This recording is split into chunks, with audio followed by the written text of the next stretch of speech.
তারেক রহমান 2023 সালে 13 জুলাই জাতির সামনে 31 দফা একটি রাষ্ট্র সংস্কারের দলিল পেশ করেন, যা 31 দফা নামে পরিচিত।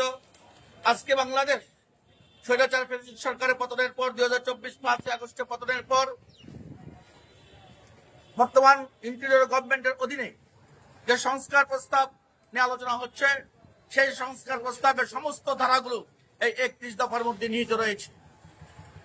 কারণ বাংলাদেশ জাতীয়তাবাদী দল শুধু বর্তমান নিয়েই কাজ করে না, আগামী ভবিষ্যৎ, আগামী 50 বছর বাংলাদেশের জন্য কি দরকার, বাংলাদেশের প্রেক্ষাপট কি দাঁড়াবে, সেই ব্যাপারে চিন্তা ভাবনা করে গবেষণা করে 2023 সালে যে রূপরেখা জাতির সামনে উপস্থাপন করেছেন, সেই রূপরেখা নিয়ে এখন 2025 সাল 26 সালে এসে আলোচনা হচ্ছে এবং এই সংস্কার প্রস্তাব নিয়েই জাতীয় ঐক্যবদ্ধ হচ্ছে। তাই আমরা বাঞ্ছারামপুর উপজেলা বিএনপি, পৌর বিএনপি এবং সকল অঙ্গ সংগঠন বিএনপির ভারপ্রাপ্ত চেয়ারম্যান জনাব তারেক রহমানের ঘোষিত যে 31 দফা জাতির সামনে উপস্থাপন করা হয়েছে, আমরা বাঞ্ছারামপুরে প্রত্যেকটি ঘরে ঘরে প্রত্যেকটি মানুষের দোরগোড়ায় এই 31 দফা পৌঁছে দিতে চাই এবং পৌঁছে দিচ্ছি। বিএনপি আগামী দিনে রাষ্ট্রীয় ক্ষমতা আসলে এই 31 দফার ভিত্তিতে রাষ্ট্র পরিচালনা করবে।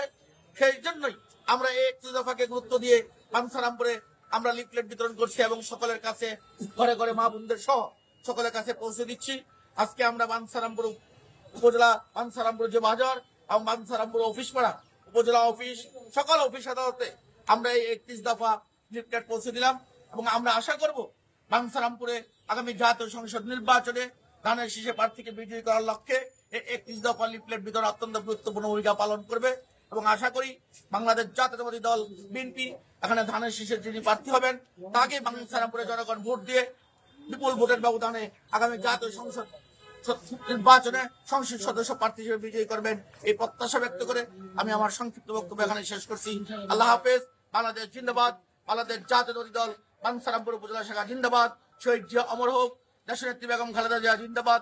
আগামী রাষ্ট্রনায়ক জনাব তারেক রহমান জিন্দাবাদ। জিন্দাবাদ। সকলকে ধন্যবাদ।